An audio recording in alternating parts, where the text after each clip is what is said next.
BJD गड़ महांगा देखिबो नुआ लड़ई महांगारे अंकित बनाम सुमंत फाइट दुई युव चेहरा भितर प्रतिद्वंदिता विगत निर्वाचन गुड़िकरे महांगारे वरिष्ठ बीजेडी नेता प्रताप जेना एवं बीजेपी नेता शारदा प्रधान मध्य लड़ई देखा मिलूला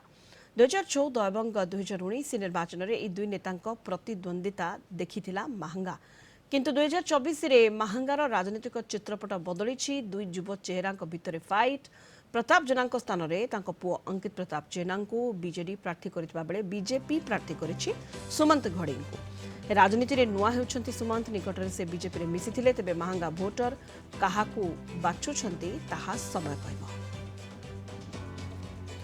अधिक सूचना पाई विभूति साहू कटक जोनल हेड जोड़ी होइछंती हम सहित वर्तमान फोन लाइन विभूति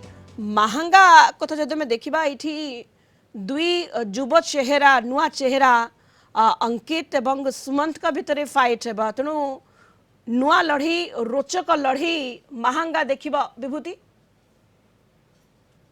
महांगा निश्चित गोटे रोचक लड़ाई देखा जाउछि एवं दुई युव चेहरा को प्रार्थी करछन दुई प्रमुख दल बीजेपी एवं बिजु जनता दल आपण देखिबे महांगा निर्वाचन मंडली महांगा ब्लॉक रो 37 पंचायत और निश्चित कोइली ब्लॉक रो 27 पंचायत मोट 64 पंचायत रो 309 बूथ रे निर्वाचन हम 2,62,87 जन भोटर रही निर्वाचन मंडली दुईटी निर्वाचन तथ्य मुझे देवी प्रताप जेना महांगार लड़ी आसुच्च 2009 मसीह दबदबा बेस रही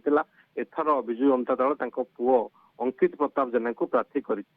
2014 मसीह प्रताप जेना को 89,531 खंड भोट मिलता महांगारू एवं भोट हार परसेंटेज देखिए जहाँ भोटिंग होता 49.34% एवं से शारदा प्रधान स्वाधीन भाव में लड़ते द्वितीय स्थान में थे 61,657 खंड भोट पाई भोट हार 33.98% एवं जी बीजेपी प्रार्थी थे समीर सामल 3,572 खंड भोट मिलता परसेंटेज 2% भितर रही मतलूब अली कांग्रेस थे 22,297 खंड भोट पाई परसेंटेज था 12.29%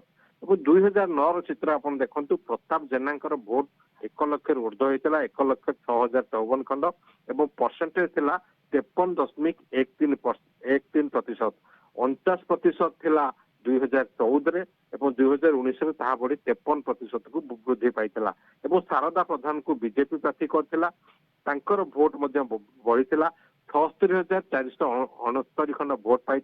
एवं भोट हार 38.31% थिला 2014 से 33% 34% भोट पाई 2019 रे 38% भोट पाई एवं कांग्रेस देवेंद्र साहू को 14,922 खंड भोट सीमित होकर रहा पड़ता जितेबाला 2024 दुई नुआ चेहरा को दि जाएगी अंकित प्रताप जेना एवं सुमंत घड़ई को प्रार्थी करिछि बीजेपी तेणु ए देखबार कथा एवं अन्य एक दिग हूँ शारदा प्रधान जे कि बीजेपी प्रार्थी थे से 2014 इंडिपेंडेंट लड़ी और 2024 से पुणी इंडिपेंडेंट लड़े और जेहेतु संगठन रही से दृष्टि आशा करा जो भाव में आप देखो इंडिपेंडेंट लड़ी 2014 61,657 खंड भोट पाई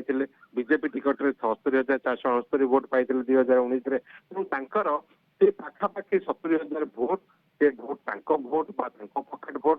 जदि से स्वाधीन भाव लड़ती से भोट पाखक जीव तो अंकित प्रताप जेना ये जो चित्र ये जहाँ से घटना ए अंकित प्रताप जेना हुए तो पार हेबे बा निर्वाचन बैतरी पार हेबाकू